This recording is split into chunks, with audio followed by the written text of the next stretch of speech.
Is your relationship strong enough to survive an AI that is actually programmed to tempt you? You think your partner's mindless scrolling for 2 hours a day is harmless, but what if I told you the algorithm is actually training them to lose interest in you? In the old days, if you were sitting at a coffee shop with your boyfriend and a woman walked past and he turned to stare, like obviously checking her out, you might be pissed. He might smack the back of his head, kick him under the table.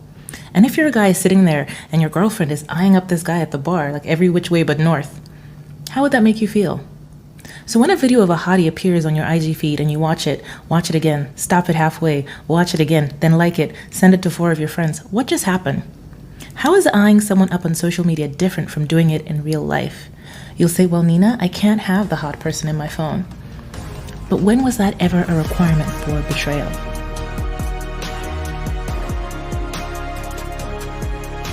Hey y'all, welcome back to the Every Shade Podcast. I'm Nina, and today is going to be heavy. Very heavy. Today I'm ranting about a new take on cheating in 2026, micro-cheating. And no, it's not the first dirty thing that pops into your mind. I mean that in 2026, we are now engaging in a newish kind of infidelity. I say micro-cheating because we're all so sensitive to words now that if I say cheating, you will be arguing with yourselves, not with me, about what constitutes cheating, Nina. As long as there's no actual infidelity, Nina. And this is how people talk when they're trying to disagree with me. Let's not be theoretical. Let's play this out in the real.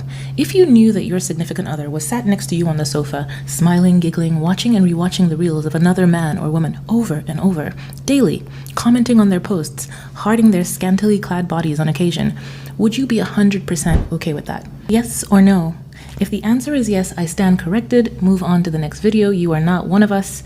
And I'm not talking about people with pre-established rules for external engagement in their relationship. You guys are exempt. We are all vaguely aware that something's wrong, but we aren't saying anything because we're not quite sure what to say.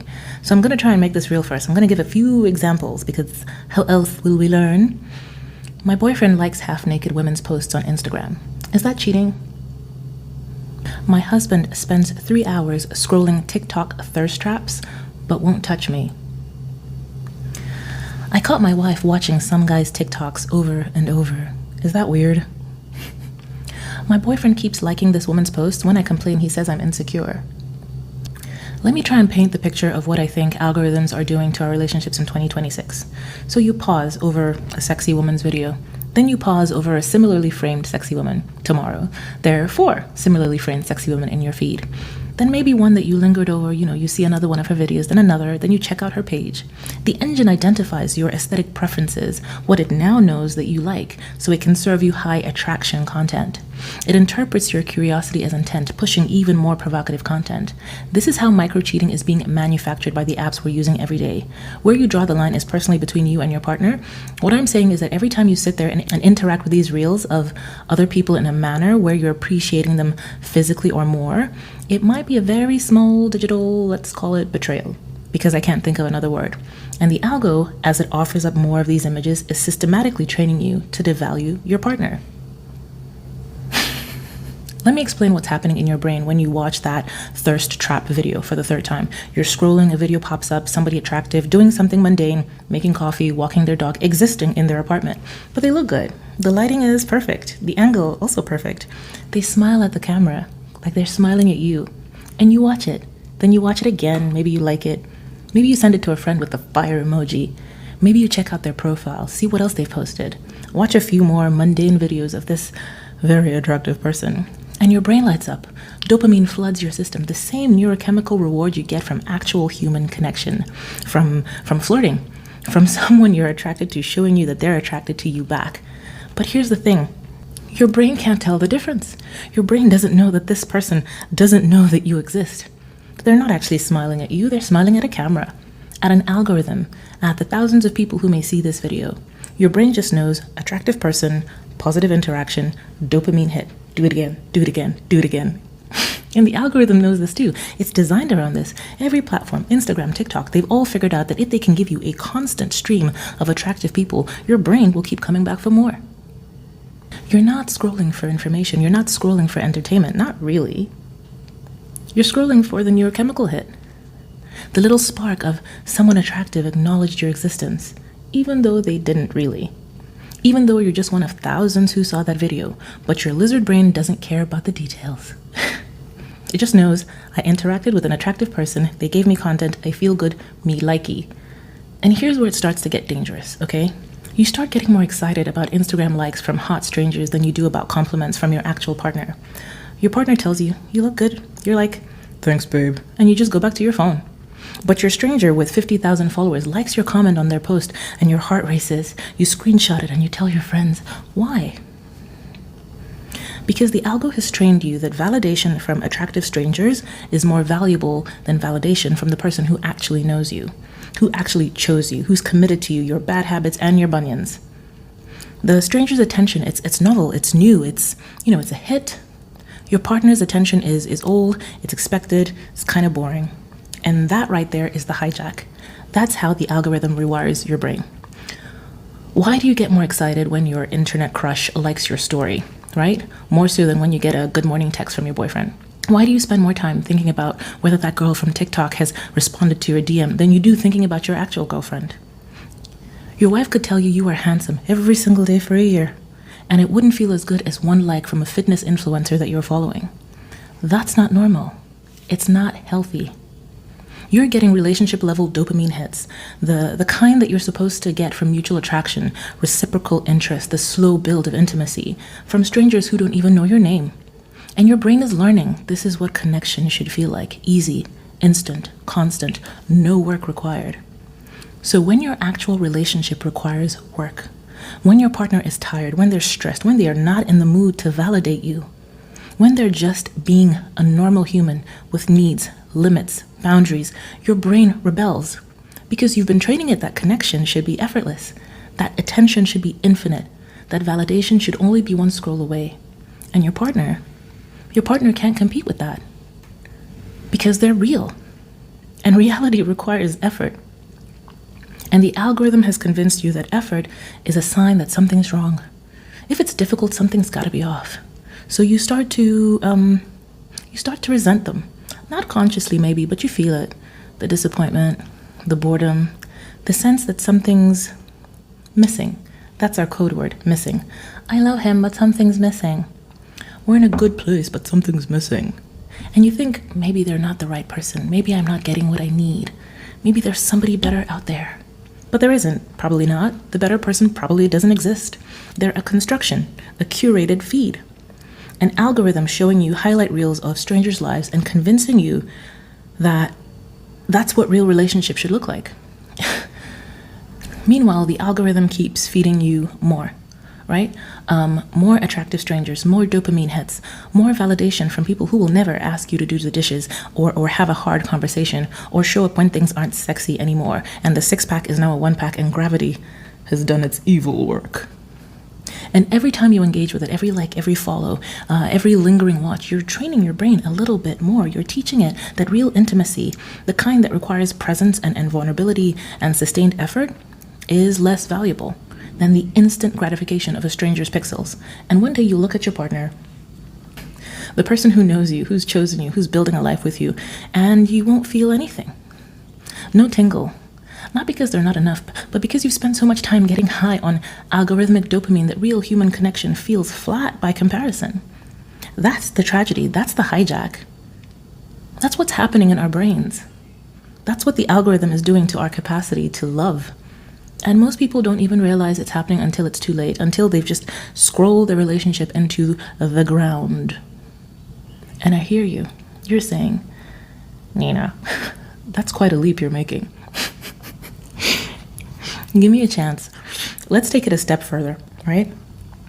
I decide to follow this hottie's IG page, right? Every day he posts himself and his weirdly small dog running on the beach. Then he goes to the gym. He's showing his gains, whatever the hell that means, gains.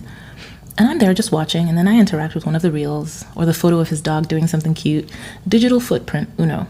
Then I leave an emoji. He hearts it. From that first like to a DM is how long, do you think? And tell me, is it still harmless when I'm DMing him daily, commenting on what he's doing day to day? Is it still harmless when you are in bed with your boyfriend and he is there doom scrolling through some other woman's page? Is it? Think about everything you know about relationships and fidelity. It's built on one thing: stability. I love you today. I love you tomorrow. Maybe you grow a beard. Maybe you try a mustache. We both agree later was a terrible idea. Maybe you take up a new hobby. Maybe you gain some weight. Maybe you lose some weight. But this thing between us, it's stable. It's solid. 10-year anniversary, 15 years, dating since college, through moves, job changes, and life. The foundation stays the same. The stability, the sameness is what allows us to build trust. It's what allows intimacy to deepen, love to mature from that initial spark into something you can actually sustain through the decades. Stability is the feature, not the bug. Then think about social media and what that offers, right? New, next, different, more, again, refresh, scroll, swipe. Infinite novelty, an endless stream of faces, bodies, lives, and possibilities. Always something new, always something next, never the same thing twice. Social media is designed for this. Your For You page acts as a virtual alternate reality filled with idealized individuals curated specifically for you. The infinite scroll is not an accident, it's the core feature. The whole point is that there is always more. You can never reach the bottom. You can never see everything. There's always another video, always another photo, another person, just one swipe away. Your brain loves this. At least the ancient part of your brain does, the part that evolved to seek novelty because novelty meant maybe new resources, new opportunities, new genetic diversity. That part of your brain gets a hit every time you scroll, every new face, every new body, every new possibility. New, new, new, new, new. And the more time you spend in that world, this world of infinite novelty, where sameness is the enemy and new is always better, the more your brain gets rewired. You start to crave new. You start to get restless with old. You start to feel like stability is boring. And this is where it gets extra insidious, people. We don't even realize it's happening. You're not consciously thinking, I'm training my brain to devalue my relationship. You're just scrolling, killing time, entertaining yourself. But your brain is learning every single day. It's learning that new is the reward and same is the punishment. That if you're not constantly being stimulated by something different, something is wrong.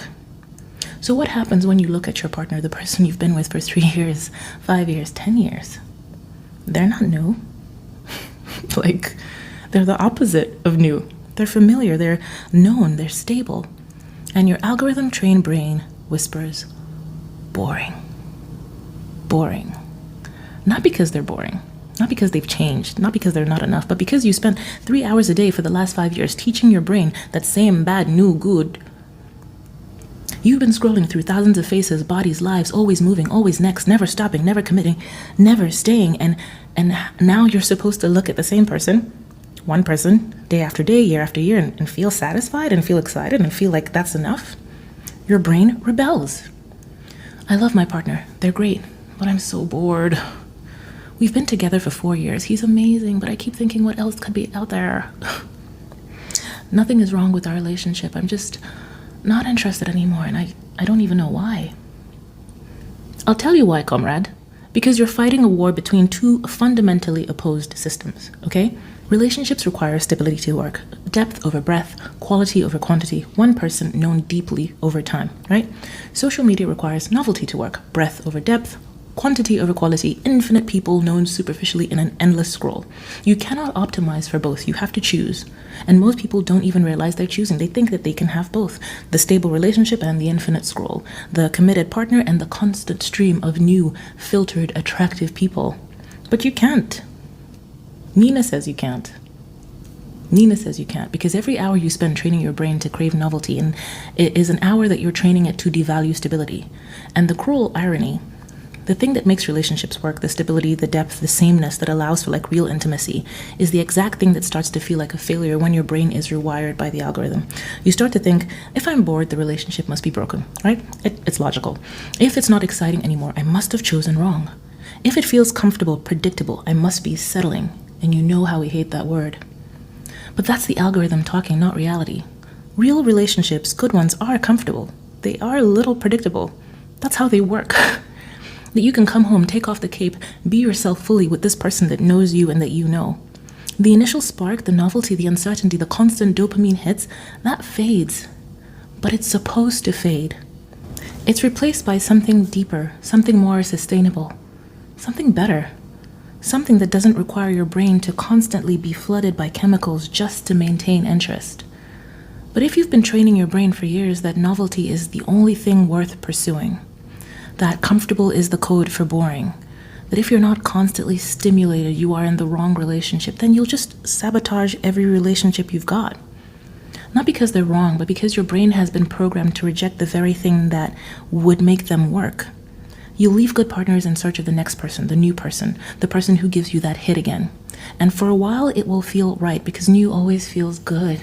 The dopamine rush of like early attraction, of possibility, of not knowing yet. But then that person becomes familiar too. And then your algo-trained brain gets bored again, and you'll move on again and again and again, chasing novelty, never committing, never staying long enough to build anything real. And the whole time you'll think the problem is the people, that you just haven't found the right one yet. But the problem isn't the people. The problem is that you've spent years teaching your brain that the right one is whoever is new and shiny. And nobody, dearie, stays new forever. So you're not looking for a partner. You're looking for an endless scroll of human beings. Always next, always different, never the same. And the algorithm is happy to provide because that's what it does. That is what it is designed to do. To keep you scrolling, keep you searching, keep you dissatisfied with what you have so you can keep coming back for more. What does that sound like? Some of you have been in enough meetings to know. And your relationship, your real human stable relationship, well, it doesn't stand a chance, right? The app wants you single and searching. Its business model depends on dissatisfaction, right? Mercy. Some people will have an open conversation with their partners about this. They'll set the rules. I don't like it. I think it's cheating. It's disrespectful. I'd like it to stop. Bravo. But where there is a will, my friends, there is always a way. The algo doesn't just feed you temptation. It gives you the tools to hide it, right? Stories you can view without the person knowing you looked. Disappearing messages that vanish after you've read them. Private likes that don't show up on your public activity, closed friends lists, hidden accounts, burner profiles. Every platform enables them. Every platform has either built-in infrastructure or something else that's specifically designed to let you interact with people in ways that your partner will never see. And this creates something new, something that did not exist before social media. Shadow intimacy, right? So it's not a full affair. You're not meeting up, you're not physically cheating. You might not be doing anything you define as wrong.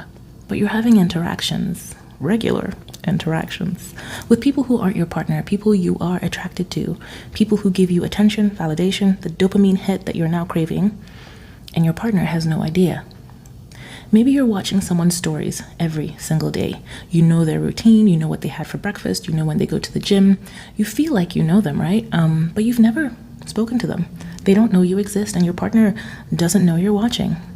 Or maybe you've graduated to liking, commenting, DMing, just talking, nothing serious, nothing physical, just friendly conversation with someone you happen to find extremely attractive that you don't tell your partner about. And every night you delete the messages, you make sure your partner never sees the notifications. You're careful. Because on some level you know that if your partner saw this, they would be hurt, upset. They might consider it a betrayal. But you justify it. We're just talking. It's harmless. I'm not actually doing anything. I DM people from my feed sometimes, but it's just casual conversation. My girlfriend would freak out if she knew, but honestly, there's nothing to worry about.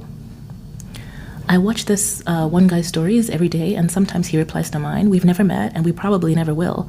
Why would I tell my boyfriend? It would just hurt him over nothing. Here's the question that cuts through all of your bullcrap. If your partner saw every interaction you had on your phone today, every like, every view, every DM, every profile you looked at, every video you watched 3 times, would they be okay with it? If the answer is no, you have your secret second life. You have a part of yourself, a part of your attention, your energy, your desire that you are giving to other people in secret, in ways your partner isn't allowed to see, and that's not nothing. That's not harmless. Because here's what secrecy does, right? It creates distance. Every time you have an interaction you have to hide, you're building a wall between you and your partner. You're creating a part of your life that they're not allowed into, a part of yourself they're not allowed to know. And intimacy can't survive that. Real intimacy requires transparency. It requires being known, all of you, not just the parts that you're willing to share. But the algorithm makes secrecy so easy, so normalized. Everybody's doing it. Everybody's got their little secret scrolls, their hidden likes, their private interactions. And the platforms encourage it. They build the features. They make them just go so fast. They make it frictionless because secrecy keeps you engaged. If your partner knew how much time you spend watching strangers online, they might ask you to stop. They might set boundaries. They might threaten the relationship. But if you can do it in secret, you can keep scrolling, keep engaging. And the progression is so gradual, you barely notice it's happening. It starts with watching, just looking, no interaction, harmless. Then you start liking. I'm just appreciating good content. It's still harmless. Then you follow. You want to see more of this person. You're interested in their life. Getting a little less harmless. Then you comment. You want them to know you're watching. You want to be seen back. Definitely not harmless anymore. Then you DM just to say hi, just to compliment them, tell them they're doing such a great job, just to start a conversation. And now you're in dangerous territory. And each step feels small, each step feels justifiable, just slightly more than the last. But the algorithm is guiding you down the slope. Every interaction you have, it learns. It shows you more content. It makes it easier to find people like this. It suggests people you might want to follow, might want to DM. It's not passive, it's active, it's pushing you, it's nudging you, making the path from just looking to actively engaging as smooth as possible. And before you know it, you're in a full emotional affair with someone you've never met, someone who exists only in your phone, someone your partner doesn't know exists.